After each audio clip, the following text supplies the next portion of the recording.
capítulo 1, el Dios enamorado. Profeta Oseas capítulo 1, desde el versículo 1 en adelante. Cuando ustedes lo tengan, me dicen amén. Vamos a leer del versículo 1 hasta el versículo número 9. Oseas capítulo 1, versículos del 1 al 9. Si lo tiene, me dice nuevamente amén. Dice la escritura: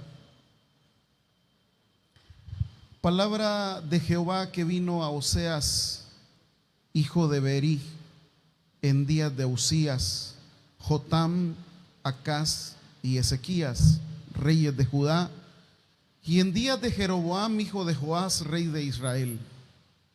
El principio de la palabra de Jehová por medio de Oseas.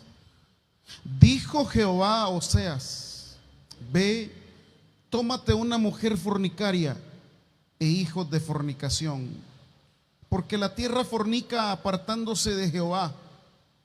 Fue pues y tomó a Gomer, hija de Diblaim, la cual concibió y le dio a luz un hijo. Y le dijo Jehová: ponle por nombre Jezreel, porque de aquí a poco yo castigaré a la casa de Jehú por causa de la sangre de Jezreel, y haré cesar el reino de la casa de Israel.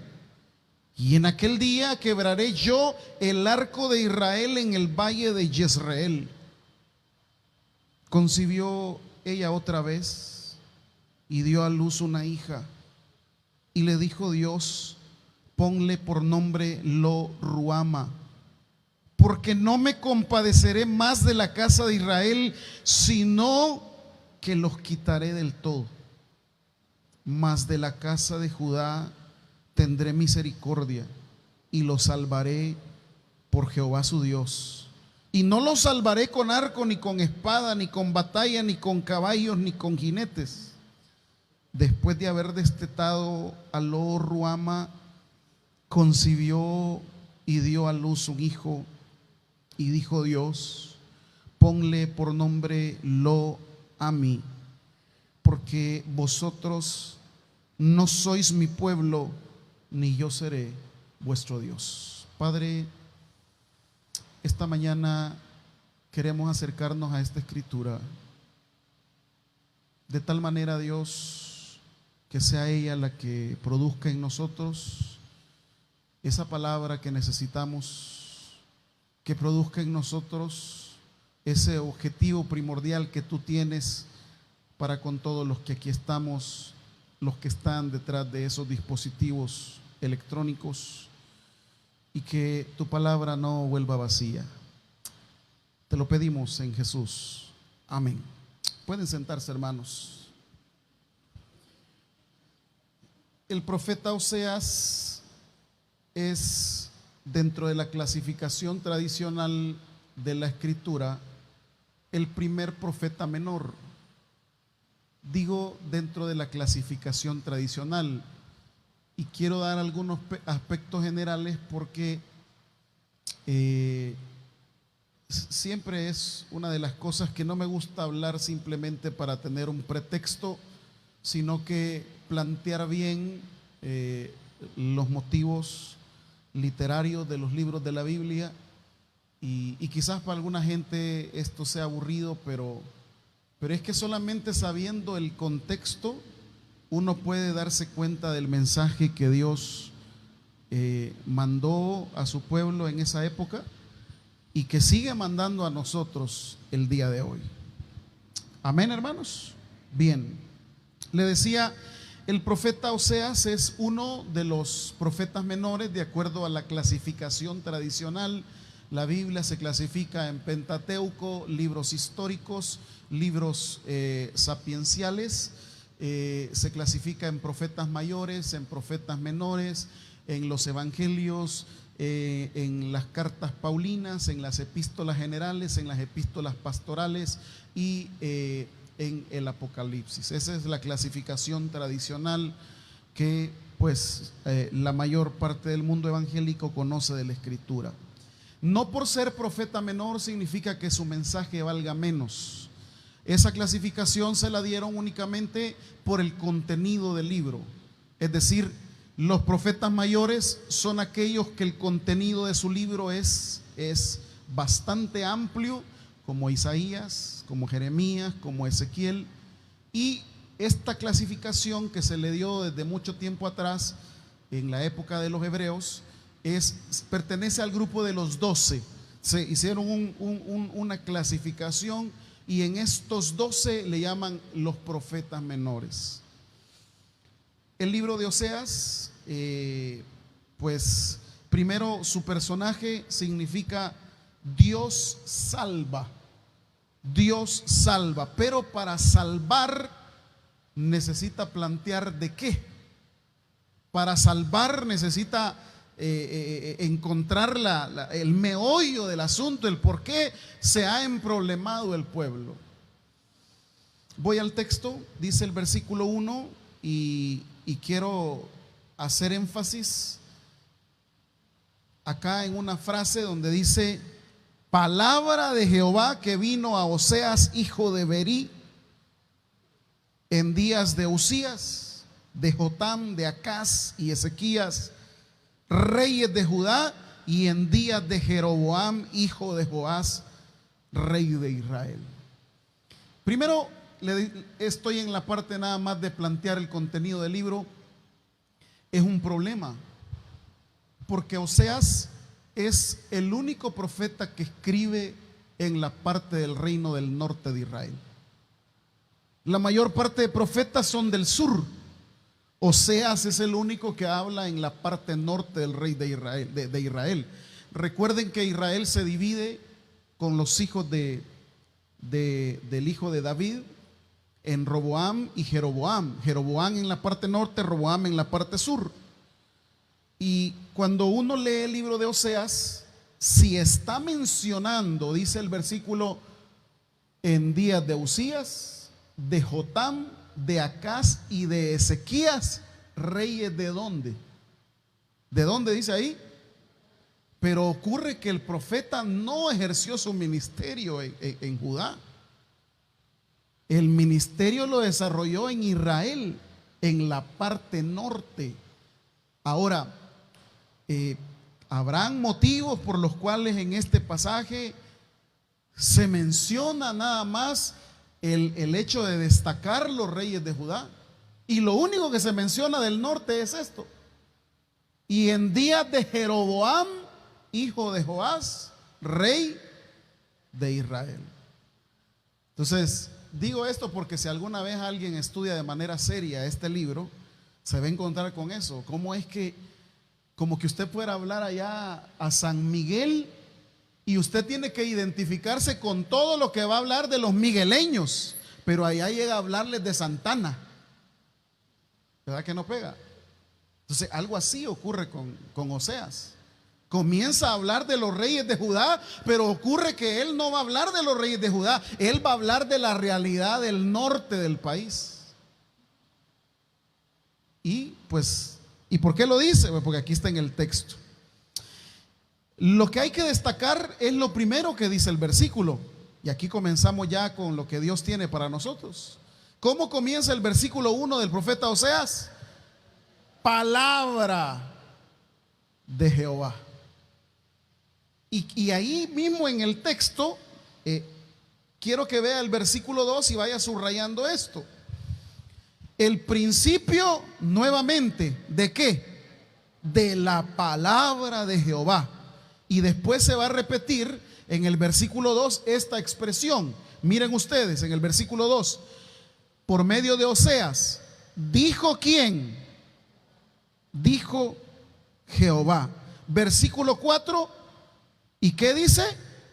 Y le dijo Jehová. Versículo 6, concibió ella otra vez y le dio a luz una hija. ¿Y qué dice? Y le dijo. Versículo 9, y dijo. ¿Ya notó usted entonces qué es lo que está ocurriendo?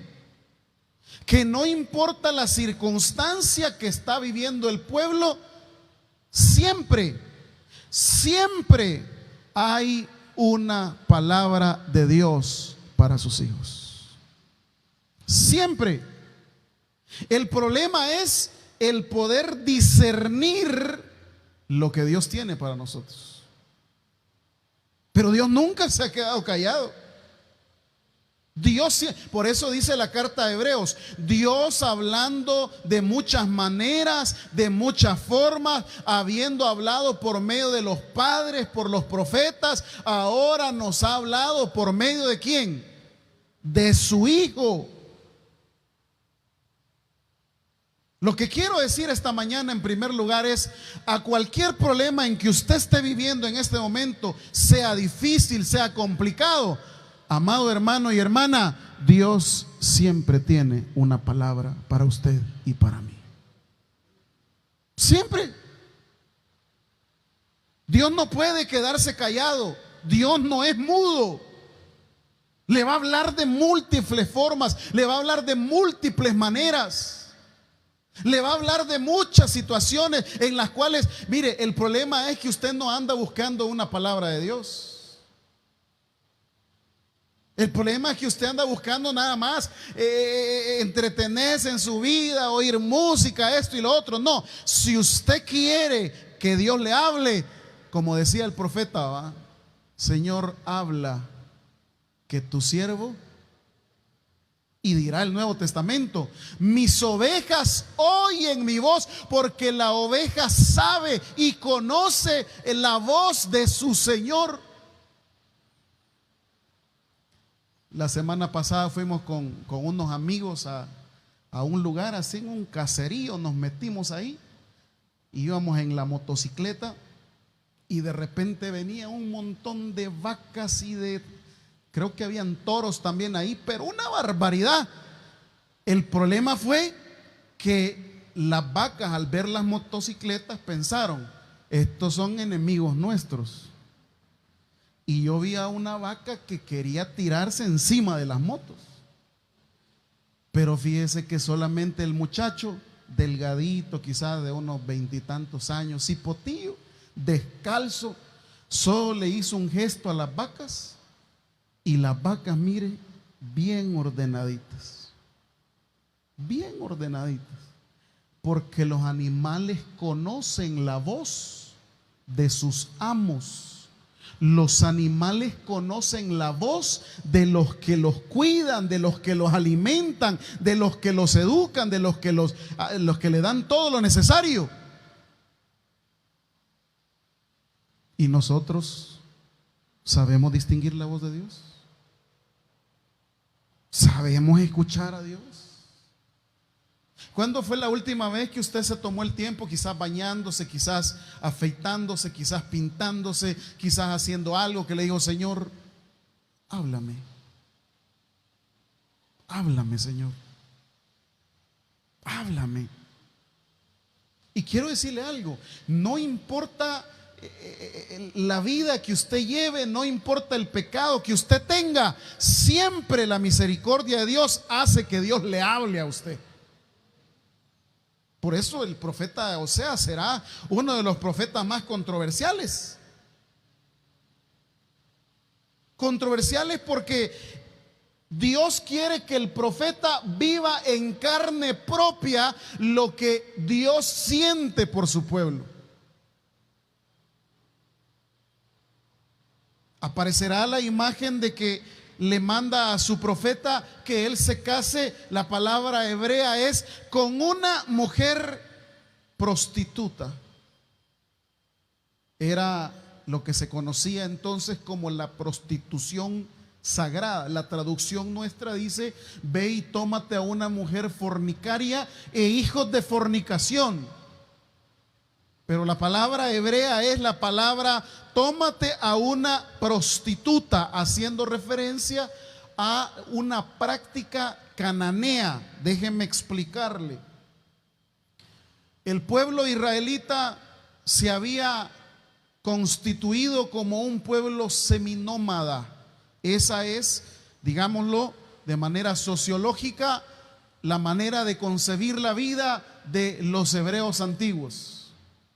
En el desierto, yendo de un lado para otro. Por eso el patriarca Abraham sale de Ur de los Caldeos y comienza a caminar. Jacob por igual llega a un lugar, hace una estela, una piedra y sigue caminando. Y así todos los patriarcas, todo el pueblo se acostumbra a vivir en el desierto. Todos. Por eso están ahí, llegan a Mara, llegan al desierto de Sin, llegan a todos los lugares. Quiero que usted por favor se traslade a concebir la vida como ellos la concebían. Una vida seminómada, nunca están en un lugar. Sin embargo, cuando entran a Canaán, ellos ya no tienen que andar de lugar en lugar.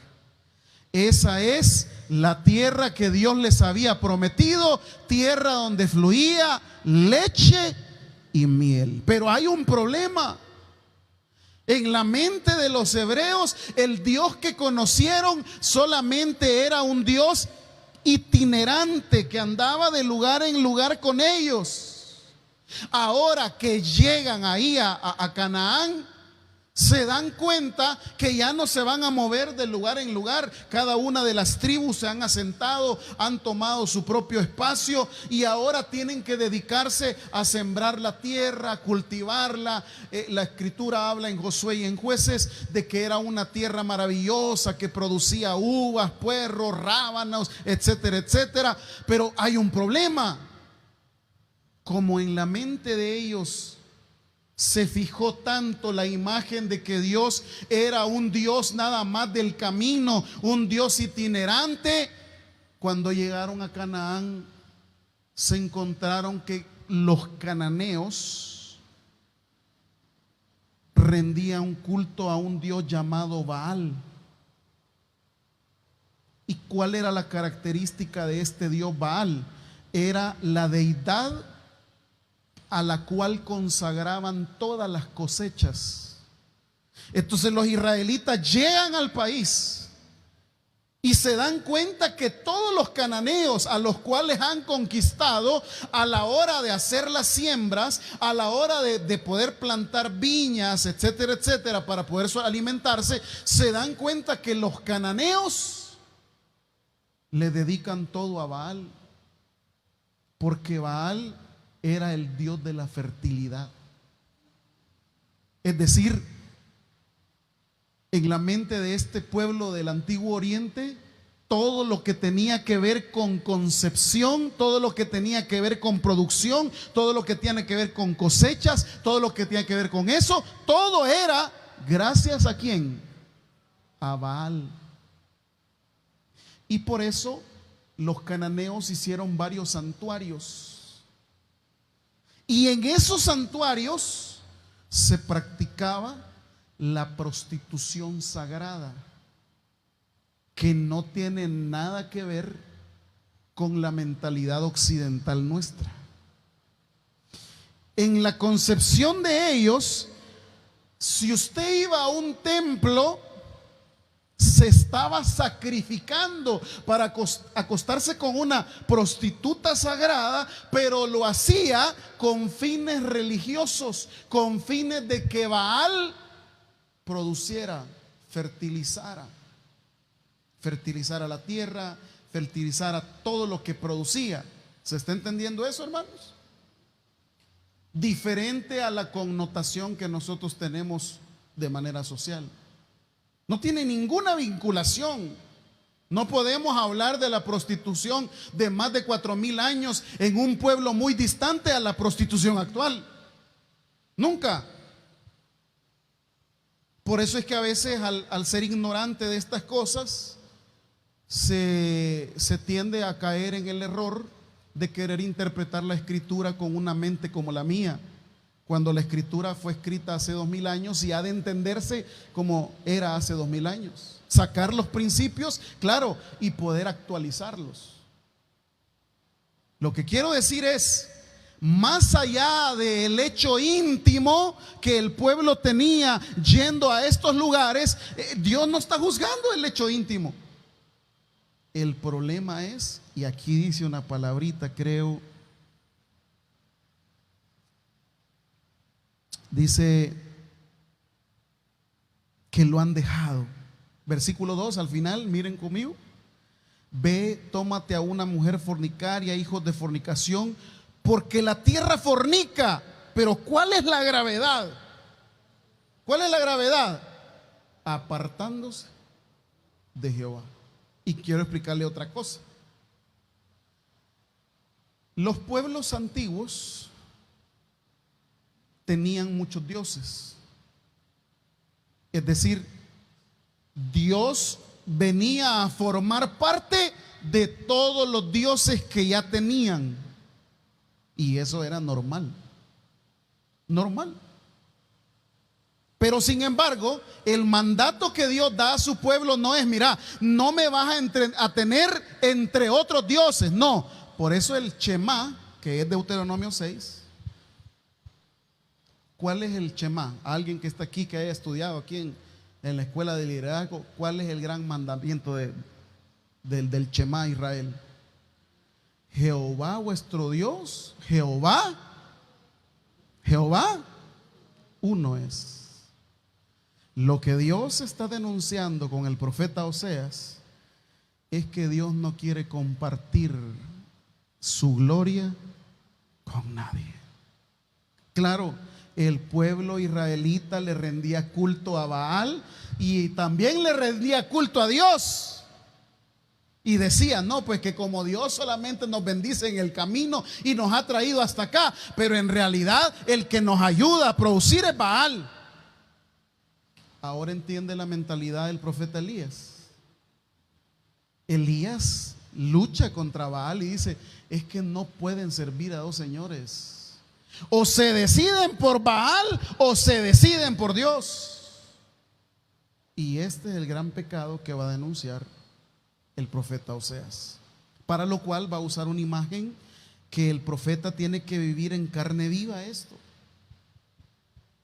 El profeta tiene que experimentar de manera gráfica, de manera sensible, lo que Dios siente. Y el profeta se va y se casa con Gomer, dice el 3. Fue pues y tomó a Gomer, hija de Diblaim, la cual concibió y le dio a luz un hijo. Ahora, y aquí viene lo que Dios tiene programado para Israel. A través de los hijos va el Señor a decirle a su pueblo lo que viene para ellos. A través de los hijos que concibe Gomer con Oseas será el programa que Dios desarrolla con su pueblo, y por supuesto también la enseñanza que tiene para nosotros. La primera, versículo número 4. Le dijo Jehová: ponle por nombre Jezreel, porque de aquí a poco yo castigaré la casa de Jehú por causa de la sangre de Jezreel, y haré cesar el reino de la casa de Israel. Y en aquel día quebraré yo el arco de la casa de Israel en el valle de Jezreel. Bien difícil entender este versículo, porque cuando usted lee el libro de los Reyes, el segundo de Reyes, capítulo 10, no lo vamos a ver, váyase allá en su casa. Hubo una matanza en Jezreel. Y hubo una matanza porque Dios mismo mandó a estos reyes, por medio de sus profetas, a asesinarlos. Entonces a uno le choca. ¿Cómo es posible que Dios esté castigando a Jezreel por algo que Él mismo ha mandado hacer? Y solamente después de discernir la palabra, de leer la palabra, uno se da cuenta de cuál fue el lío. El problema es, la casa de Acab se apartó de Dios de tal manera que hizo que todo el pueblo dejase de adorar a Yahvé y se trasladase a Baal. De hecho, dice que la mujer de Acab, llamada Jezabel, mantenía a cerca de 450 profetas de Baal, habían lugares altos. O sea, no solamente bastaba con ir a hacer este tipo de cultos allá a Baal al monte, sino que ellos mismos auspiciaban con dinero la propagación de este culto a Baal. Al ver Dios eso, manda a Jehú y le dice: mira, exterminame a la casa de Acab y hace esto. Y una matanza que hay ahí, hermano, terrible, que Dios mandó a Jehú a que lo hiciera. Jehú obedientemente dice: yo voy a hacer lo que Dios me ha mandado a hacer, a exterminar a toda la casa de Jehú. Pero ocurrió algo. ¿Sabe qué es lo que ocurrió? Jehú, a pesar de haberse dado cuenta la razón por la cual mandó Dios a exterminar la casa de Acab, ¿sabe qué hizo Jehú? Lo mismo. Lo mismo. Vuelva a leer el versículo y ahora con ese contexto. Ponle por nombre Jezreel, porque de aquí a poco yo castigaré la casa de Jehú por causa de la sangre de Jezreel, y haré cesar el reino de la casa de Israel, y en aquel día quebraré yo el arco de Israel en el valle de Jezreel. Dios tenía una leve esperanza de que Jehú no hiciera lo que hizo Acab. Pero vino Jehú, y no importando lo que él mismo hizo, viene a hacer cosas iguales o peores. El primer hijo de Oseas con Gomer es la primera advertencia que, más bien no es advertencia.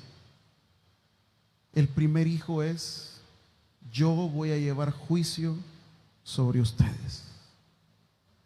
¿Y por qué voy a llevar juicio sobre ustedes? Porque ustedes, en lugar de ser diferentes, están siendo igual o peores. Y quiero decirle, hermano, no hay nada más terrible que caer en un juicio en las manos de Dios. Este es el primer mensaje del profeta Oseas. Cuando nosotros vemos el comportamiento de la gente inconversa y nuestro comportamiento es peor que el de ellos. Vosotros sois la sal de la tierra, vosotros sois la luz del mundo. Una ciudad se tiene que poner arriba para poder iluminar, pero ¿qué hacemos nosotros? Cosas peores. Y cuando nosotros hacemos cosas peores, viene el juicio de Dios. Quiero decirle, una cosa es el castigo que Dios da a sus hijos. La segunda, muy diferente, es cuando Dios te hace que entres en juicio con Él. ¿Y por qué estás entrando en juicio con Él? Porque ya rebalsó. No solamente es un problemita, va, de que sí, es que tuve este lío. No, ese problemita, sí, es que me deslicé con el hermanito. No, es que no ha sido un desliz, han sido 16 deslices en un año. ¿Sí, aquí, hermanos? No, es que no fue que te robaste $1. No, es que ya llevas $10,000 en robo, en cosas no reportadas en la empresa donde trabajas. Y entonces el Señor dice: no, por más que yo te he dado chance, por más que yo te he aguantado, hoy sí viene el juicio para vos. A través de este primer hijo, el Señor le dice a su pueblo: yo voy a entrar en juicio con ustedes. porque ustedes están haciendo cosas peores que los inconversos. Por lo menos a ellos se les puede permitir un poquito por su ignorancia. No digo se les puede, pero digamos en un sentido, en un criterio general, vaya, está bien, pues estos no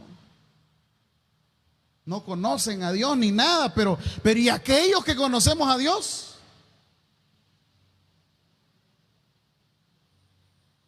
Ese es el problema. Y aquí hay personas que ya hemos pasado por el juicio de Dios. Hay personas que están pasando por el juicio de Dios. Y hay personas que ya están saliendo del juicio de Dios. ¿Cómo está usted? ¿Cómo estoy yo? Pero aquí está la palabra, hermanos. La palabra que dice: el problema tuyo ha sido que te has apartado de Dios. Sí, seguís todavía ahí atado a la situación eclesial, seguís todavía con tu culto, seguís con tus alabanzas, seguís con tus diezmos, seguís con esto, pero el problema no es tu cuerpo. El problema es que tu corazón ya no siente lo mismo por Dios que lo que sentías hace años. Ese es el problema. Israel cumplía todo, y por eso vamos a ver en la tarde el profeta Isaías capítulo 1, cumplía todo a cabalidad, llegaba a su culto, los becerros, las fiestas, esto y que lo otro, sus ofrendas, esto y lo otro, y dice: no, hastiado estoy de todo eso. El Señor, más que sacrificios, más que ofrendas, lo que quiere es un corazón que le ame y le sirva por sobre cualquier cosa. El juicio de Dios viene cuando hay cosas y cuando hay personas más importantes que Dios en mi vida. Ponga atención. Por eso Jesús decía: es que no puede ser mi discípulo si no deja a su papá, a su mamá, a sus hijos. No es que los está odiando, no. Es que Dios está diciendo: yo tengo que ser lo más importante para mi pueblo. Yo tengo que ser lo más importante para mis hijos, porque yo les he llevado a la tierra prometida, porque el que anduvo en el desierto con ellos fui yo. Y cuando llegan a la tierra prometida, qué bonito, adorar a Baal. Qué bonito que te dio trabajo, qué bonito que te dio vehículo, qué bonito que te dio un buen salario. ¿Y para dónde vas el domingo? Vos no vas a ir al culto. No, pues que voy a ir a Ichan-Michen. Ay, mira, no que Ichan-Michen sea pecado, no que ir a la playa sea pecado, pero hermanito, entienda, desde el momento que usted recibió a Jesús, la Biblia dice: lo que mi Padre me dio, nadie lo arrebata de mi mano. Pablo dirá: ya no sois vuestros, sino que sois. Y un hijo de Dios, en lugar de estar en la casa de Dios, ¿a dónde anda? En el Mahahual, en la costa, en la puntilla. Vuelvo y repito, eso no es pecado. Dice Eclesiastés: hay tiempo para todo. Lo que estoy diciendo, que no debe haber nadie en su vida o en mi vida más importante que el Rey de Reyes y Señor de Señores. Si eso no es así, dice el Señor, voy a entrar en juicio. Segundo hijo.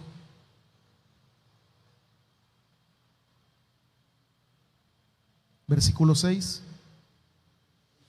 Concibió ella otra vez y dio a luz una hija. Y le dijo Dios: ponle por nombre Lo Ruama. Y aquí viene otra cosa delicadísima: porque no me compadeceré más de la casa de Israel, sino que los quitaré. Primero, el juicio que llega sobre el pueblo. Segundo, no me voy a compadecer. Pastor, ¿y esto qué es? Cuando por más que usted quiera salir, no sale.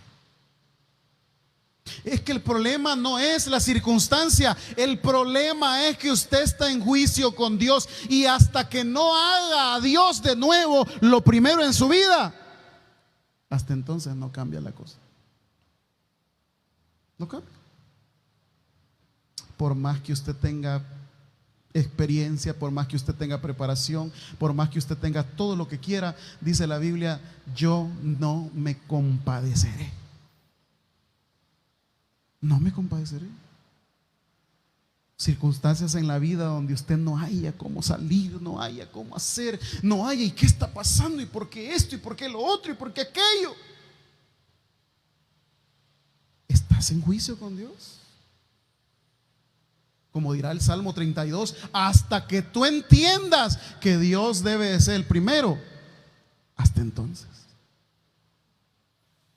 Hay una etapa que recuerdo haber entrado en esta situación con Dios, y pues yo dije, no, aquí me va a ir bien y yo voy a hacer esto. Te puse mi negocio que tenía, en aquel entonces me daba, creo que 1,500 colones ganaba semanales yo de un negocio. Después lo hice más grande, esto y lo otro, y pues yo me sentía el dueño del mundo, hasta que llegó esto. ¿Entraste en juicio conmigo? No me voy a compadecer de vos. Y mire, fue una cosa así ¿de qué? Menos de 2 meses. Me robaron todo lo que tenía en el negocio. El muchacho que tenía de empleado se robó el dinero que tenía ahí en caja. Me metieron una demanda donde alquilaba el local, esto y que lo otro. Me echaron donde trabajaba, esto y lo. ¿Y qué pasa? Voy a salir rápido, voy a ver cómo salgo de esto. No me compadeceré de vos. Hermano, yo llegué a pedir trabajo, que me dieran trabajo de lavar buses. ¿Y sabe qué me dijeron? No. Llegué a pedir trabajo, yo dije, mire, motorista de microbús, porque ganaban $20 en aquel entonces. No. Oiga, y con un título de universidad. No me compadeceré de vos. No me compadeceré. Hasta que un día, hasta que se me iluminó el cerebro chiquito que tengo, que el problema no son las circunstancias. El problema es que yo he dejado de ser el centro de tu existencia. Recuerdo un domingo, yo me hinqué, puse mi cara en el suelo y le dije, Señor, ya no puedo más. Te pido perdón porque me importó el dinero, porque me importó el título, porque me importó esto, porque me importó lo otro. Un domingo. Eso era todo. De repente me hablan el martes, ¿usted es fulano de tal? Sí. Fíjese que el arquitecto tal me habló de usted y quiero que venga a una entrevista. Yo había llevado, ¿qué le digo? 200 currículum, es poco. Poco. Había hecho, había deshecho lo que usted quiera. Hasta libros de Oseas no vendí, ni uno vendí. Trabajé en la Curazao, que no pagaron los artículos y me tocó pagarlos a mí. Pero ese día que oré con el Señor, el día domingo, y le dije, Señor, a partir de hoy nuevamente vas a ser el centro de mi existencia. Una cosa por arte de magia. No es arte de magia. Es que cuando tú vuelves a poner a Dios como el centro de tu vida, dice la Biblia, buscad primeramente el reino de Dios y su justicia, y las demás cosas vendrán. Mi vida cambió en el lapso de un mes. De no tener trabajo lavando buses, de no tener trabajo manejando en microbuses, que no los estoy denigrando, sino que estoy diciendo son trabajos nobles y todo eso, y yo quería trabajar de eso. Pero en un mes Dios me demostró lo que es capaz de hacer cuando alguien alinea su corazón a Dios. Fue una cosa, 3 años de perdición, habiendo hecho en mi vida Dios, el dinero, las cosas. No, cuando volvés al Señor a poner al centro, Él se vuelve a compadecer de vos. Si tú no sales de ese problema, no es porque Dios no quiera, es que hasta que tú vuelvas a poner a Dios como el centro de tu vida. Por eso aquí dice el pasaje: ponle nombre Lo Ruama, porque no me compadecerá más de la casa de Israel, sino que lo voy a quitar del todo. Si tú, oiga eso, si tú no haces un alto, el Señor te acaba. Te acaba. Porque lo único es que haya un cambio de mentalidad, o como dice la Escritura, un arrepentimiento, cuando tú vuelves a poner a Dios en el centro. Y si no lo pongo a Dios en el centro, pastor, sigue descendiendo, sigue descendiendo, sigue descendiendo. Pero cuando tú vuelves a poner a Dios en el centro, dice el Salmo: porque Él sacó del hoyo mi vida y me puso los pies sobre la roca que es Cristo Jesús. Tercer hijo, y con esto termino porque ya se me fue el tiempo. 7 dice: mas la casa de Judá tendré misericordia y los salvaré por Jehová su Dios. No los salvaré con arco, ni con espada, ni con batalla, ni con caballos, ni con jinetes. Siempre hay una diferencia entre el norte y el sur, porque el norte es un pueblo que se dividió a causa de que Roboam, que era el rey de Judá, no quiso aliviar los impuestos del pueblo. Entonces vino el pueblo y dijo: no, nosotros no pertenecemos a la casa de David, nosotros pertenecemos a Jeroboam. Y fue así que se fueron las 10 tribus hacia el norte. Pero en esas 10 tribus no está la promesa. ¿A quién le había prometido que iba a ser un reino sempiterno? A Judá. Por eso es que es muy gráfico cuando en Oseas dice, en el versículo número 6 termina diciendo: lo voy a quitar del todo. Pero en el 7 dice: pero de Judá voy a tener misericordia. Y no voy a tener misericordia salvándolos con reyes ni con... No, voy a tener misericordia porque yo mismo los voy a salvar. ¿Y por qué va a salvar Dios? Porque Dios no es hombre para que mienta, ni hijo de hombre para que se arrepienta. Esa es la promesa que le hizo a David. Por eso el reino del norte cayó en el 722 antes de Cristo, y el reino del sur llegó hasta el 522. Duró varios años más, y gracias a esa promesa que Dios le hizo a David es que el pueblo pudo volver a Israel después de Babilonia. Pero no fue por el norte, fue por la promesa que Dios le había hecho a David. Por eso aquí el texto dice: no voy a tener misericordia de ustedes, pero de Judá sí, porque con ellos sí me comprometí. Y dice el 9, y con esto ya voy terminando: el tercer hijo, y le dijo Dios: ponle por nombre Lo a mí. ¿Por qué dice, hermanos? Porque vosotros no sois mi pueblo, ni yo seré vuestro Dios. Primer hijo, hemos entrado en juicio. Segundo hijo, yo no te voy a tener misericordia. Tercer hijo, te desconozco.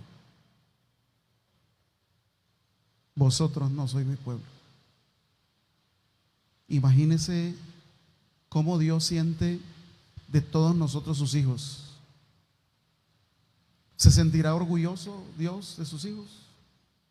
Una cosa es que usted llegue allá donde estudia su hijo y le diga: mire, su hijo tiene 96 de promedio, 86, lleva el 7º lugar, es de los más sobresalientes, hace tal cosa, y usted hasta la manera de caminar. Sí, es mi hijo. Pero el problema es cuando el bicho lleva 4, 2, ya parece pato, solo 2. y que a cada rato le mandan a llamar a la dirección. Mire, si su hijo no mejora, ya dejó el ciclo, ya dejó el trimestre, ya dejó el periodo, ya dejó esto, ya. Y por eso es que la mayor parte de tatas siempre mandan a la mamá de los hipotes. ¡Anda vos! Ah, no, vaya a ser un premio, yo voy a ir. Imagínense que Dios diga así: ustedes no son mi pueblo. No, hombre, no son mi pueblo. Me avergüenzo de ustedes, de las obras que hacen ahí en Canaán, de cómo han puesto a todas las deidades cananeas, y a mí me tienen nada más como uno más.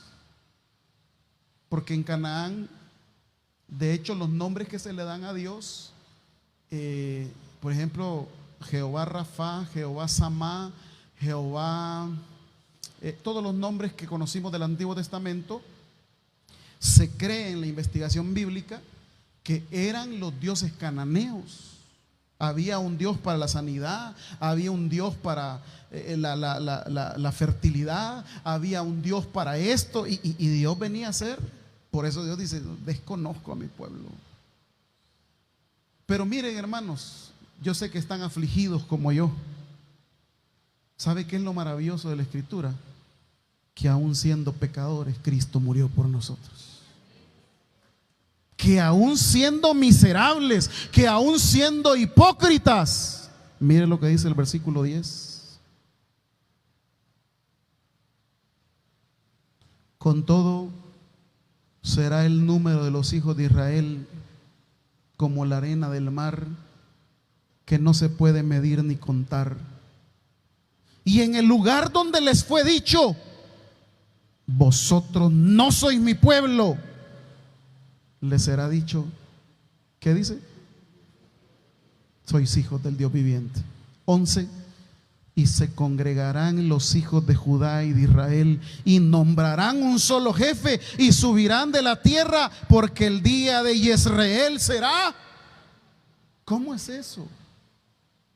¿Cómo es que está hablando de la destrucción, del juicio, de que se avergüenza de ellos, y ahora está hablando que le van a llamar Dios y que ellos serán sus hijos, y ahora está hablando que Jezreel será grande? Eso es lo incomprensible. Por eso el gran tema de Oseas es el Dios enamorado, porque el amor de Dios es tan grande en que aún siendo lo que nosotros somos. Por eso dice un pasaje de uno de los profetas: por un momento fue mi ira contigo, pero mi amor dura toda la vida. Dirá otro salmo: con amor eterno te he amado. Esto sí es amor, miren. Yéndose tras los baales, haciendo culto, haciendo imágenes de toros, haciendo imágenes de becerro, llevándole su joya, llevándole esto. Y el Señor dice: vosotros serán llamados hijos del Dios viviente. Por eso dice la Biblia que el amor de Dios sobrepasa todo entendimiento. Esta mañana hay que engrandecer el amor que Dios nos tiene, y hay que pedirle cada día que su amor y misericordia nunca se agoten para todos nosotros. Démosle un fuerte aplauso. Padre, gracias por esta palabra. Señor, en esta hora venimos delante de tu presencia reconociendo que te hemos cambiado. Como dice el nombre del primer hijo, has entrado en juicio sencillamente porque viniste a ser uno más entre las prioridades del pueblo. Y en nuestra vida también, cuando tú debes de ser lo más importante para nosotros. No debe de haber nada ni nadie que se interponga entre tú y nosotros. No vas a tener misericordia, cierto. ¿Quieres que nosotros vengamos a la reflexión y en medio de ese juicio, en medio de toda la situación que estamos viviendo, podamos decir: Señor, ya? ¿Qué hace que la misericordia de Dios llegue de nuevo a tu vida? ¿Qué hace? ¿Tus obras? No. Lo que hace que la misericordia de Dios llegue de nuevo a tu vida es alinear tu corazón a Él. ¿Ves el testimonio de David? Terrible, nefasto para la gente, pero ese hombre tenía un corazón para Dios. Pero ese hombre estaba alineado tanto con Dios que siempre llegaba y le decía: Señor,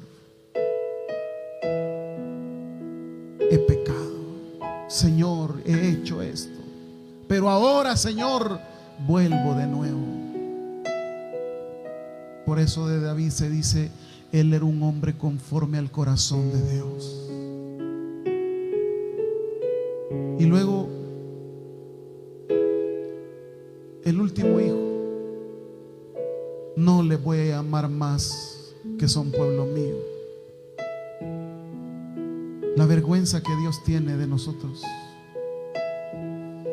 La vergüenza porque en lugar de darle ese amor recíproco que Él nos da a nosotros, lo cambiamos por cosas efímeras, fugaces. Sin embargo, el amor de Dios, que sobrepasa todo entendimiento, esta mañana quiere que le busquemos. Y quiero invitar, si hay alguna persona en esta mañana que quiera aceptar a Cristo, ahí donde está, que pueda levantar su mano, ponerse en pie.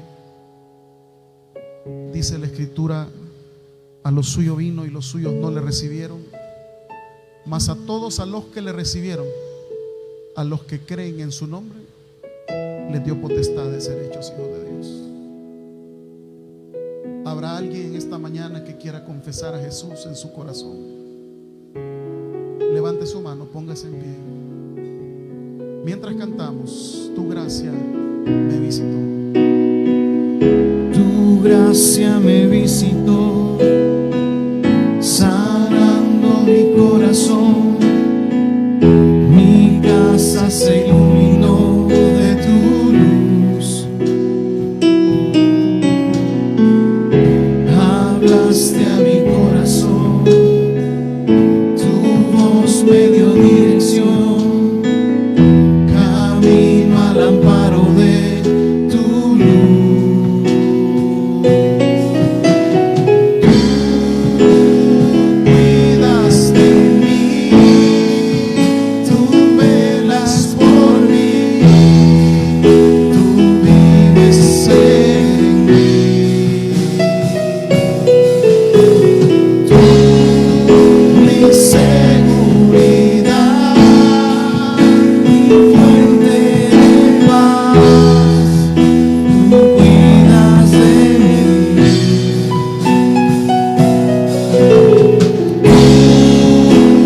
Cuidas de mí, tú velas por mí, tú vives en mí.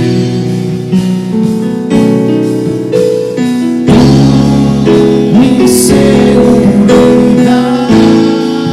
mi fuente de paz, tú cuidas de mí.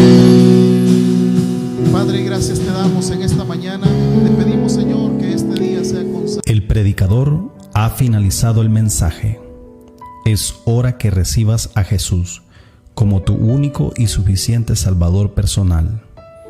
Hazlo de la siguiente manera: Señor Jesús, yo te recibo hoy como mi único y suficiente Salvador personal. Creo que eres Dios, que moriste en la cruz por mis pecados y que resucitaste al tercer día. Me arrepiento, soy pecador, perdóname, Señor. Gracias doy al Padre por enviar al Hijo a morir en mi lugar. Gracias, Jesús, por salvar mi alma hoy. En Cristo Jesús, mi Salvador. Amén. Si has hecho la oración con todo tu corazón, te damos la bienvenida a la familia de la fe. La Biblia dice en Juan capítulo 1, versículo 12: mas a todos los que le recibieron, a los que creen en su nombre, les dio la potestad de ser hijos de Dios. Te damos la bienvenida a nuestra iglesia. Somos más que una familia. Tabernáculo Bíblico Bautista, Ciudad de Delgado. Dios te bendiga.